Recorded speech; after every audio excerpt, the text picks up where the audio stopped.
इंसान विज्ञान और टेक्नोलॉजी के फील्ड में चाहे जितना भी क्यों ना आगे बढ़ जाए, मगर जब नेचर अपना कहर बरसाती है तब उन्हें पता चलता है कि पृथ्वी पर ऐसी बहुत सी चीज़ें हैं जिन्हें वो चाह के भी कंट्रोल नहीं कर सकते।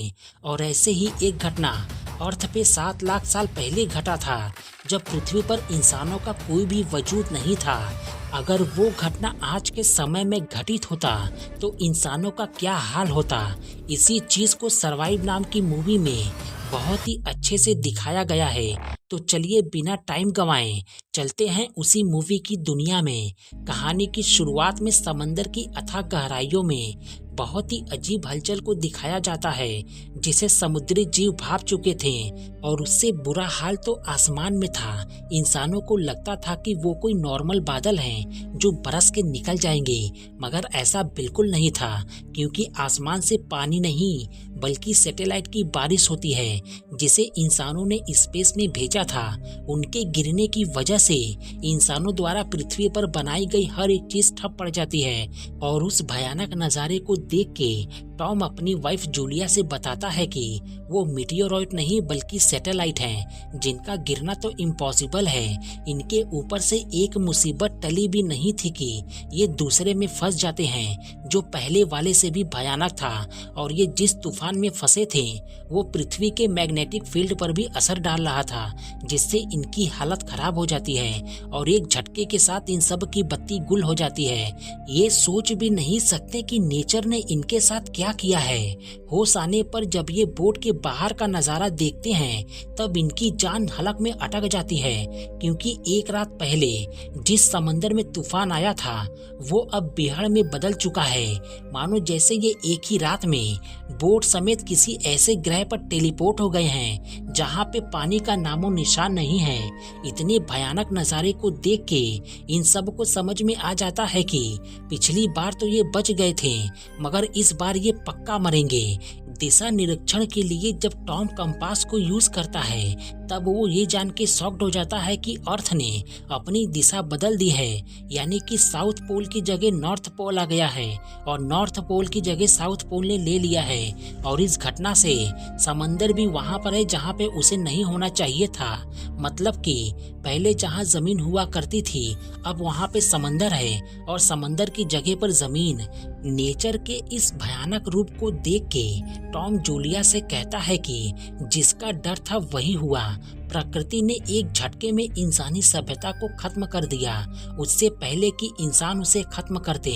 इतना सुनते ही उसकी बेटी कैसी समझ जाती है कि अब पृथ्वी पर यही लोग जिंदा हैं, बाकी सभी लोग मारे गए। इनको कुछ भी करके यहाँ से निकलना होगा। मगर सवाल ये था कि अब ये जाएं तो जाए कहाँ, क्योंकि जमीन पर तो पानी है और ये अपनी दिशा भी भटक चुके थे। इन्हें नहीं पता होता कि ये किस जगह हैं। इसीलिए टॉम रेडियो से कांटेक्ट करने की कोशिश करता है और लकीली इस बार इनका कांटेक्ट नाव नाम के आदमी से हो जाता है, जो इन्हीं की तरह सबमरीन लेके समंदर नाम की झुलसती रेगिस्तान में फंसा हुआ था।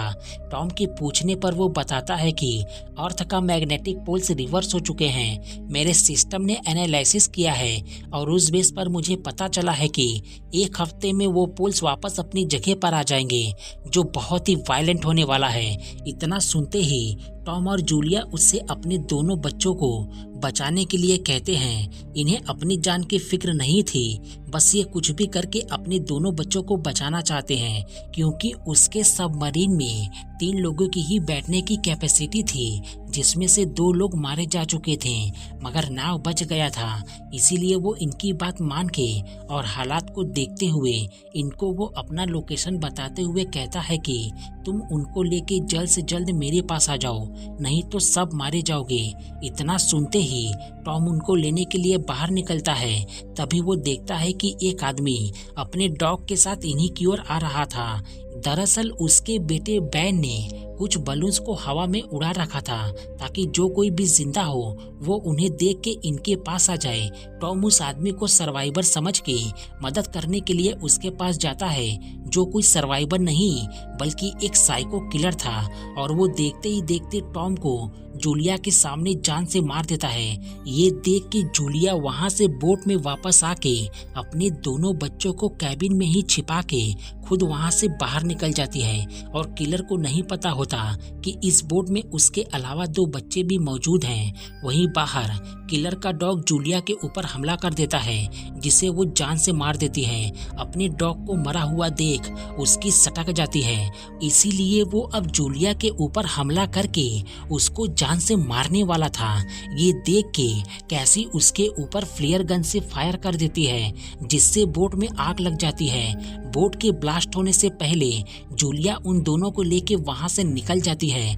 इनको लगता था कि किलर भी मारा गया, तभी वो भी बोट से बाहर निकल जाता है, जो अब इनको मारने के लिए इनका पीछा करना शुरू कर देता है।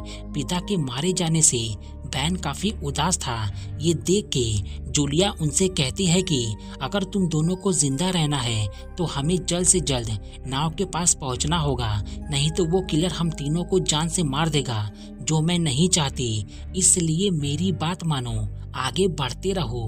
रास्ते में इनकी बिना खाने और पानी की हालत खराब होती जा रही थी। ये चाह के भी अपनी भूख और प्यास नहीं मिटा सकते थे, क्योंकि इनके पास जितना भी सप्लाई था वो सभी बोट में ही रह गया था, जो अब पूरी तरह से जल चुका था। और वो साइको किलर इनको मारने के लिए लगातार इनका पीछा कर रहा था। ये चाह के भी रुक नहीं सकते, लेकिन जल्द ही जूलिया को समझ में आ जाता है कि बिना पानी के बैन की हालत खराब होती जा रही है। इसलिए वो उसको पीने का पानी देती है, जो बहुत ही कम था, जिससे उसकी प्यास नहीं बुझती, लेकिन वो उतने पानी से ही काम चलाता है। वहां से आगे बढ़ने पर इनको एक प्लेन दिखता है, जिसमें तीनों रात बिताते हैं। मगर मुसीबत तो उस वक्त दस्तक देती है जब कैसी बाथरूम के लिए बाहर निकलती है।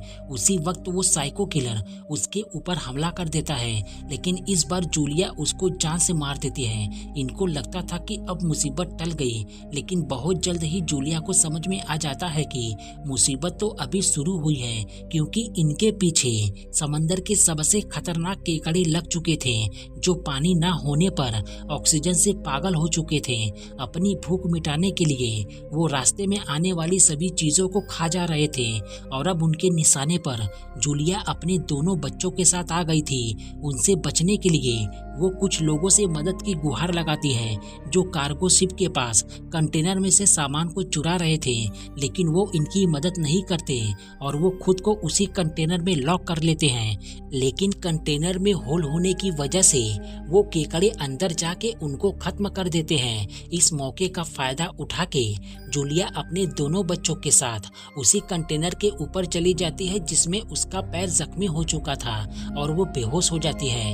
होश आने पर अपने दोनों बच्चों को पास ना पाके वो उनको आवाज देती है, जो मदद के लिए गए थे, मगर वो खाली हाथ ही वापस लौट आते हैं। जूलिया अपने पैरों पर ट्रीटमेंट करके जो लोग मारे जा चुके थे उनका गन लेके एक बार फिर से नाव को कांटेक्ट करती है, और वो इस बार इनसे बताता है कि पिछली बार कैलकुलेशन के हिसाब से जो घटना 1 हफ्ते बाद होना था वो अब से कुछ ही घंटों में होगा। इसलिए तुम जहां पर भी हो उनको लेके तुरंत मेरे पास आने के लिए निकल जाओ। इस पर जूलिया उससे कहती है कि हम दिशा भटक गए हैं, हमें नहीं पता कि किस तरफ जाना है। इतना सुनते ही वो हवा में फ्लेयर फायर कर देता है। लोकेशन मिलने के बाद जूलिया उनको लेके उसी दिशा में निकल पड़ती है, मगर इनकी मुश्किल तब बढ़ जाती है जब जूलिया चट्टान खिसकने की वजह से अपने दोनों बच्चों से अलग हो जाती है। तभी उसको केकड़ों के आने की आवाजें सुनाई देने लगती हैं, जो काफी तेजी से इन्हीं की ओर आ रही थी। तब जूलिया उनसे कहती है कि तुम दोनों यहाँ से जल्द नाव के पास चले जाओ, ताकि वो तुमको बचा सके। उसकी बात मान के वो दोनों वहाँ पे पहुँच के देखते हैं कि उन केकड़ों ने नाव की काफी बुरी हालत कर रखी है, जो ज्यादा देर तक जिंदा नहीं रहेगा। वो इनसे बताता है कि अभी समंदर को वापस आने में कुछ टाइम बाकी है। मेरी फिक्र छोड़ो, मेरा चैप्टर क्लोज होने वाला है और तुम दोनों जल्दी से सबमरीन के अंदर चले जाओ। इतना सुनते ही कैसी अपनी मॉम को बचाने वापस चली जाती है जो उन केकड़ों को शूट कर रही थी। तभी इसकी गोली खत्म हो जाती है। इसको लगता है कि अब ये नहीं बचेगी। तभी इसको कैसी अपना हाथ दे के दूसरी ओर खींच लेती है, मगर वो केकड़े इतनी आसानी से इनका पीछा नहीं छोड़ने वाले थे और इनका पीछा करते करते सबमरीन के पास आ जाते हैं। वो इनके ऊपर हमला करते उससे पहले ही तीनों अंदर जाके खुद को सेव कर लेते हैं। तभी ये देखते हैं कि समंदर वापस लौट आया है और मैग्नेटिक प्रेशर की वजह से पिछली बार की तरह तीनों इस बार भी बेहोश हो जाते हैं। जब इनको होश आता है तब ये किनारे पर पहुंच चुके थे और अपने सामने का नज़ारा देख के इनकी आंखें फटी की फटी रह जाती हैं, क्योंकि अर्थ की मैग्नेटिक पोल से खिसकने की वजह से पलक झपकते ही पूरी दुनिया खत्म हो चुकी थी और अब यहाँ पे इन तीनों के अलावा कोई दूसरा इंसान जिंदा नहीं बचा है। इसी खतरनाक एंडिंग के साथ ये कहानी यहीं पे खत्म हो जाती है। आपको क्या लगता है कि नेचर ने इंसानों के साथ जो किया वो सही था या गलत? अपनी राय हमें जरूर कमेंट करें। मिलते हैं अगले वीडियो में ऐसे ही किसी दूसरी खतरनाक स्टोरी के साथ।